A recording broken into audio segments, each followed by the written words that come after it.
Hola amantes de la ciencia, que no cunda el pánico, que ya hemos vuelto a dar un poquito más de guerra, ¿eh? Bueno, después del retiro vacacional y de una época con mucho trabajo de laboratorio, hemos vuelto para hablar un poquito más de ciencia y en concreto volvemos con una nueva entrega hablando de este coronavirus que nos trae de cabeza. En concreto quiero hablaros de un tema del que he querido hablar desde el principio de la pandemia, pero preferí esperar a que hubiera información suficiente.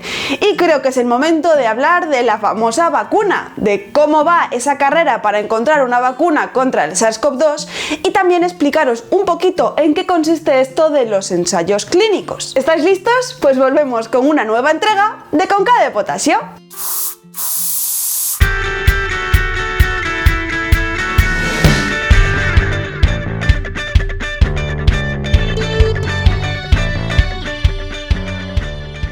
Bueno, seguramente el día que veáis este vídeo, la información que os dé pueda estar ya obsoleta. Y es que las cosas avanzan a un ritmo vertiginoso y en cuestión de días todo puede ir cambiando. De todas formas, para que podáis seguir en tiempo real cómo va la búsqueda de una vacuna, os voy a dejar en la descripción un enlace del New York Times que ha desarrollado un Vaccine Tracker para que podamos ver cómo van evolucionando las distintas vacunas en el tiempo. También en este enlace podéis encontrar otro que hace exactamente lo mismo, pero en lugar de vacunas, hablando de los tratamientos antivirales que se han ido desarrollando o aplicando. Además de señalar también los remedios pseudocientíficos que no funcionan, como lo de beber lejía. Pero bueno, antes de meternos en harina, vamos a explicar un poquito en qué consistiría la investigación para encontrar una nueva vacuna. El desarrollo de nuevos fármacos, incluidas las vacunas, incluiría dos fases principalmente. Por un lado tenemos la fase preclínica, que es la fase del laboratorio, y por otro lado tendríamos los ensayos clínicos, que son realizados ya en humanos. La fase preclínica es la gorda, aquella que puede llevar años y años. Buscar dianas, diseñar remedios, generar los compuestos, hacer ensayos in vitro, en cultivo celular, ensayos en animales, investigar. Todo eso se ha hecho a una velocidad de vértigo. Los laboratorios de todo el mundo se han puesto las pilas para buscar de la forma más rápida posible una solución a esta pandemia. La crisis sanitaria, toda la información disponible acerca de coronavirus similares, así como la información de la que disponemos sobre otras vacunas eficaces, han hecho que el desarrollo de nuevas vacunas para el SARS-CoV-2 se haya hecho a una velocidad rapidísima. Actualmente muchas de estas vacunas se encuentran en fase preclínica, casi 100 de ellas, pero también hay muchas que han pasado a ensayos clínicos, un total a día de hoy, lunes 28 de septiembre, de 42 vacunas en ensayos clínicos. Los denominados ensayos clínicos tienen lugar cuando un candidato a vacuna se demuestra eficaz en el laboratorio, en lo que os comento de cultivo celular o ensayos en animales. Una vez demuestras que tiene utilidad en estos modelos, hay que pasar a la población a demostrar su efectividad y seguridad para su administración masiva. Al final hay que demostrar que nuestro organismo funciona de la misma manera, y estos ensayos clínicos tienen tres fases que se van escalando a medida que avanzamos. La fase 1 se administrará en distintas dosis a un grupo muy pequeño de población sana, voluntarios que suelen ser entre decenas de personas a las que se administra distintas cantidades de esta vacuna para evaluar si se producen efectos secundarios adversos y, de paso, demostrar que hay una respuesta inmunitaria frente a esta vacuna. Ya con los resultados obtenidos en esta primera fase, pasaríamos a la fase 2, donde el número de voluntarios sanos aumenta en torno a cientos de personas. Y en este caso las dosis ya están algo más controladas, pero se hace lo mismo, evaluar la seguridad, que no haya efectos adversos graves y que se produzca una respuesta inmunitaria potente frente a esta vacuna, es decir, frente al virus. Y ya habiendo demostrado que en estos pequeños grupos de población la nueva vacuna no genera efectos adversos graves, pasaríamos a la fase 3. En esta fase 3, la nueva vacuna se administraría a grupos bastante más grandes de población, del orden de miles de personas. En este caso sería ya también escogiendo según su edad, su sexo y distintos parámetros poblacionales, y además habría que dividirlos en dos grupos para realizar un ensayo ciego.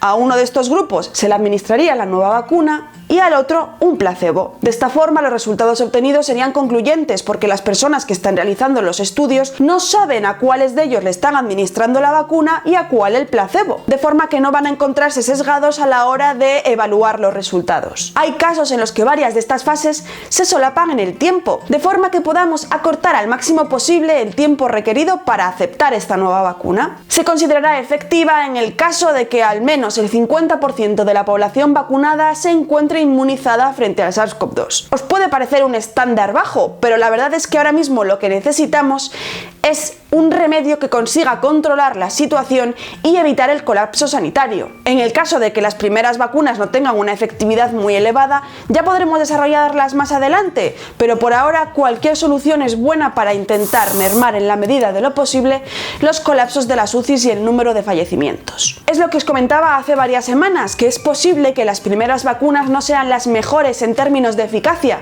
pero sí que se garantiza su seguridad. Es por eso que hace varias semanas los medios de comunicación se hicieron eco de que la vacuna desarrollada por AstraZeneca y Oxford había detenido sus ensayos clínicos. Esto se debió a que uno de los voluntarios desarrolló un efecto adverso grave, en este caso una inflamación en la médula, y se tuvieron que paralizar los ensayos de forma temporal para estudiar a qué se debió ese efecto adverso. Pero esto es normal, al final es lo que hay que hacer. Ante cualquier mínima duda, todo se tiene que detener, estudiar, evaluar por qué ha ocurrido y en el caso de que se determine que no es causa de la vacuna, continuar con ello. Que ocurran contratiempos de este tipo entra dentro de lo normal. Es por eso que no conviene dar fechas exactas para la salida de una vacuna. No sabemos cómo pueden ir desarrollándose los ensayos clínicos. Pero esto lo que sí que nos garantiza es que se están siguiendo los estándares y las medidas de seguridad necesarias para el desarrollo de esta nueva vacuna. Y bueno, ya teniendo un poquito más claro en qué consiste esto de los ensayos clínicos,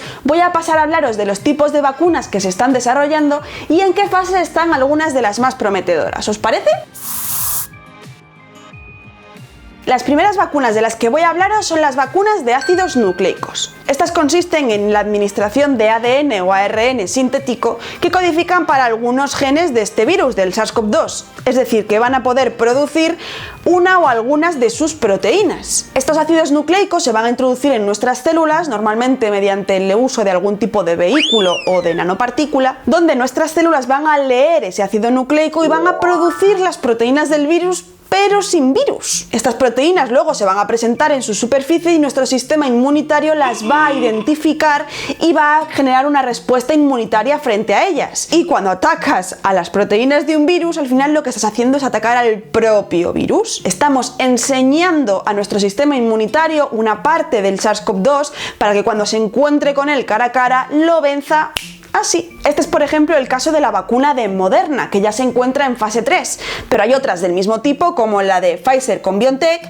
o la de Genexin. Después tenemos las vacunas basadas en vectores virales. A mí personalmente son las que más me gustan, no me preguntéis por qué. Se trata de utilizar un virus ya existente y bien conocido, normalmente el que suele emplearse en estos casos es un adenovirus, y modificarlo.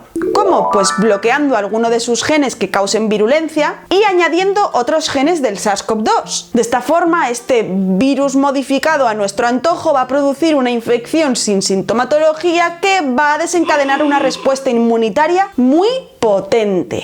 Me parece absolutamente increíble que seamos capaces de hacer algo así. Este es el caso de la vacuna de Oxford con AstraZeneca y también la de Johnson & Johnson. Y bueno, también es el caso de la famosa vacuna rusa que se está pasando un poco por la torera todos los protocolos de ensayos clínicos. Os podéis imaginar la poca gracia que me hace lo que se está haciendo al respecto en Rusia, porque ponen en entredicho la credibilidad de la comunidad científica al no seguir los protocolos establecidos y al acelerar las cosas demasiado. Pero bueno, los rusos, los rusos. También hay vacunas proteicas, estas son muy fáciles de entender. Consiste en producir algunas proteínas del propio virus del SARS-CoV-2 en otros sistemas, por ejemplo utilizando bacterias o plantas, purificarla y administrar directamente las proteínas al paciente. Nuestro organismo las reconocerá y generará una respuesta contra ellas. El problema de este tipo de vacunas, que son las más sencillas, es que las proteínas son relativamente inestables en nuestro organismo y duran poco tiempo, por lo que la respuesta que se desencadenaría sería más débil. Es por ello que se suelen vehicular ridiculizar utilizando algún tipo de nanopartícula para intentar potenciar esta inmunidad. Este es el caso de la vacuna de Medicago, que está produciendo las proteínas con el uso de plantas, y esto es básicamente lo que yo hago en el laboratorio. Si os interesa y queréis que os hable un poquito de en qué consisten mis investigaciones en el laboratorio o mi tesis doctoral,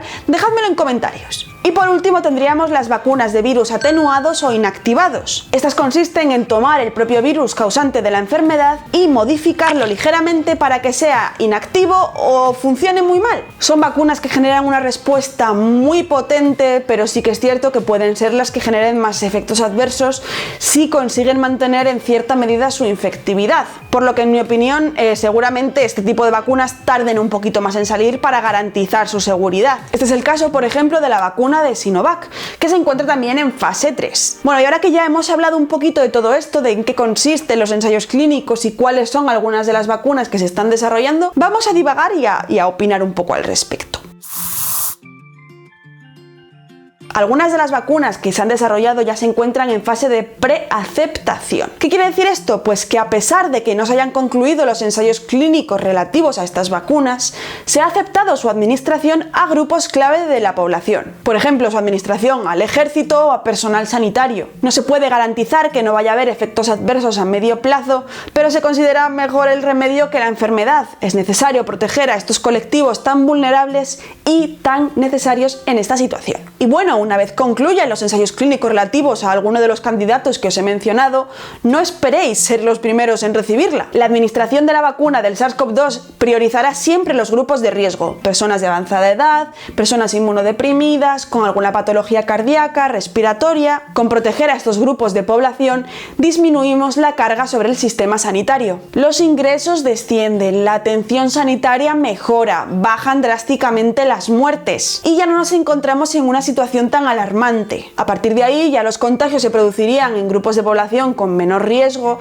y los resultados serían menos catastróficos, y esto es lo que cabría esperar en los próximos meses. Vamos, que no vamos a decir adiós al SARS-CoV-2 de forma inmediata, ya os lo advierto. Y mientras esperamos a que llegue esta vacuna contra el coronavirus, os recomiendo a todos que os pongáis en contacto con vuestro centro de salud para solicitar que os administren la vacuna contra la gripe. De esta manera disminuirá el número de ingresos relativos a este otro virus, permitiendo que el sistema sanitario pueda centrarse en lo que realmente es importante ahora, contra lo que no tenemos ninguna solución, que es el coronavirus. Y esto ha sido todo por hoy. Si has llegado hasta aquí, coméntame cuál crees que va a ser la primera vacuna en aceptarse. Y si te has quedado con alguna duda al respecto de las vacunas contra el coronavirus, en los próximos días iré dejando en mi Instagram la cajita de preguntas para que podáis solventarlas, y yo os iré respondiendo en la medida de lo posible. Ya sabes, si te ha gustado, porfa, regálame un like, que a mí me ayuda un montón, y comparte con todo el mundo para seguir un poquito más informados acerca de esta pandemia que nos trae a todos de cabeza. Nos vemos en próximas entregas con más COVID, más ciencia y más información de la buena. Hasta entonces, nos vemos pronto, amantes de la ciencia.